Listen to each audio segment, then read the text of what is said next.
All right, so we're already witnessing the, should I call it scramble? The beginning of new battlefronts that will be opening soon.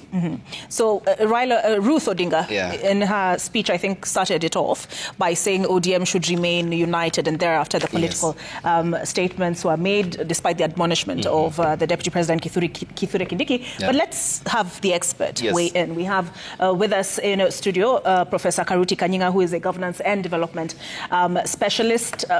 Prof, what did you make of those remarks? A fiery Edwin Sifuna saying, as the Secretary General of ODM, saying words should not be put in Raila Odinga's mouth. Yeah, thank you for having me. And let me begin by saying, Baba, rest in peace. But what we have heard from Edwin Sifuna is what we can call typical Kenyan politics every time we are moving towards an election. There is no single political party that survives any single election other than ODM that has survived the 20 years of moving from one election to another. And the reason for this is because all politicians in Kenya, all political elites are cut from the same cloth. They are the same. They keep on changing alliances every other time. Sure enough, ODM is not going to 2027 elections as it is today, especially because of Baba has left. It may be going to 2027 in an alliance with another political party. Those who are in UDA, some of them will bolt out and others will come in. Today, UDA is not the UDA that we had in 2022 because the Deputy President walked out with his faction, and after he moved out, Raila Odinga filled the void. That's the nature of Kenya's political alliance making, and that has been the scenario from around 2002. So that's the first thing to recognize, that ODM is not going to be the ODM party as we know it. It may grow stronger, it may grow weaker, but it's going to 2027 election in a coalition with any other party. UDA of President William Ruto is not going to be the same as well. Even some of the people very strong in UDA may be shipped out, moved out by the presence of ODM if ODM joins it. In other words, I'm simply saying that what we are seeing right now between Edwin and between Sifuna, the Secretary General of ODM, and other members of ODM, the Conservatives versus the Radicals, as we have seen it, is going to continue and is going to factionalize the party. And once the party is factionalized, they will go to elections in an alliance with another political party. But the most important thing to underline here is that the Radicals in ODM do not seem to be having full support of Ruto's wing of UDA, but they seem to be having the support of the rank and file. But what we have seen from the funeral arrangements and from the voices of the general public, Raila was a very strong person. Whoever is likely to mobilize the voice of Raila and say that this is what Raila said for the party, he's going to carry the day. And we have got to watch this space with a lot of anxiety, because we cannot say that it's given that the rank and file that we have seen very supportive of Raila will move out. And I'm saying this simply because for a while now, after the Gen Z rout, some people would argue that Raila has lost support. Raila's support has weakened. Raila's political base has weakened. But from what we have seen in the country, Raila has been celebrated more than any other Kenyan leader. I don't think there is anyone within the Eastern and Central Africa region who has ever had this kind of celebration than Raila. And that really tells me it is wrong for anyone to have assumed that Raila was becoming weak. Prof, then, will the centre hold, given the personality of the former Prime Minister, who everything orbited around him, 20 years since he formed the party? And if you look at the other end of the political divide, the short political shelf lives for political parties has been evident since multipartyism. What then are the risks of the orange getting bitter as we head into 2027? And second, does this present President William Ruto to leverage on the structures of the party and its strong grassroots mobilization to seek re-election through the ODM party, perhaps riding on being part of the members who helped form it in the aftermath of the referendum? And three, what will then the factional divisions that we had seen today on display mean for the party that its leader who was laid to rest so desired to see it united? Let me begin by saying that we need to remember very well that President William Ruto is a founding member of ODM. And having said that, I think he's in a very comfort zone when talking to people in Luo Nyanza in particular. He's not a foreigner within ODM, and if you look at the messages that he was, his own eulogy, his own tributes, it means they had actually become very close together with Raila Odinga.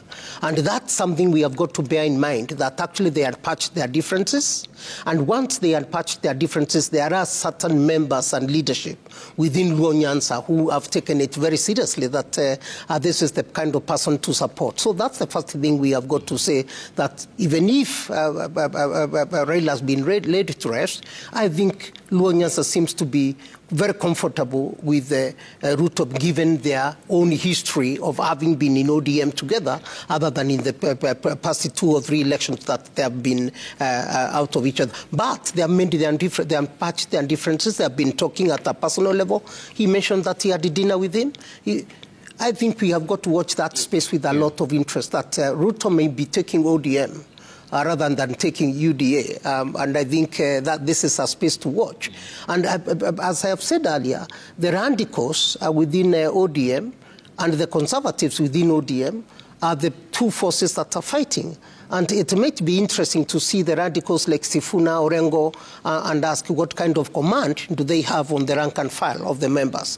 And the conservatives, including the Raila's family, Raila's brother Oburu, and the other leaders within ODM.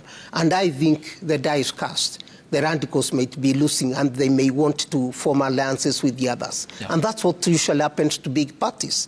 The radicals are fewer in number than the conservatives. And what is likely to happen here is that the conservatives may pray a lot that Ruto is going to give them a lot of benefits. Yeah. But remember, the parties are held together by how much benefits are you getting from the government. You cannot be held together by hope alone.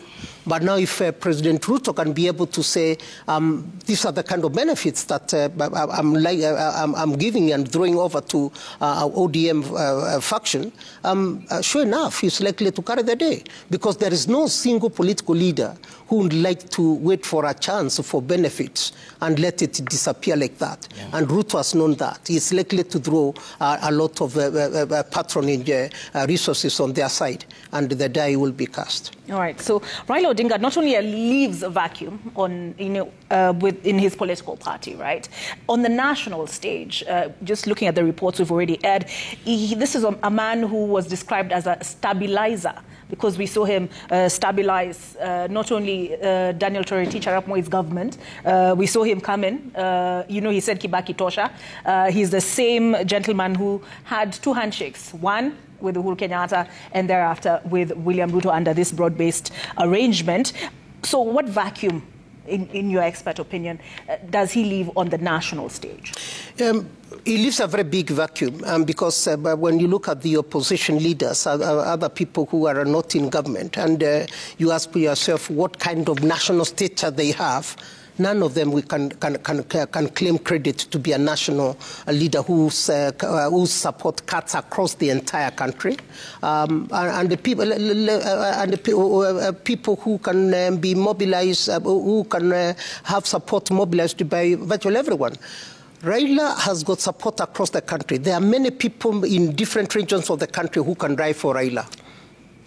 Who of the opposition leaders that we have today can we say that people can die for? People can and have died. I mean, in terms, I'm not talking about literal death, but fanatism, passionate. I don't think there is any other opposition leader that we can say people are passionate about. He is the last of the kind. And simply because he has been able to identify with the grievances of the ordinary people, he's been able to reform the country in a very, very big way. The space, the political space, the liberal space that we have today holds much more to Raila more than anyone else. He was not the president but he was able to push very many social policies by standing on the platform of any particular event and pronouncing certain things, and you'd see that one becoming a debate. Even his own elections, he pushed the country to start issue-based politics in 2022 alongside President William Ruto. But most important is that he brought the issue of social protection and caring for the vulnerable in a more unprecedented manner than anyone else. If you talk about the 6,000 shillings that he had promised, that itself went to the core of many people saying we have poverty in this country and we must address poverty as a national concern. The fight against corruption is something else that we also need to mention very clearly, Prof, other than freedom. Yes, and when we get back from the break, that alongside other governance aspects that he had fought for, despite the repressive state. Because I've had him described as a social democrat. Yes, he was. He was indeed. Yes. Yeah, he was. So we'll proceed, Prof, with you here in studio.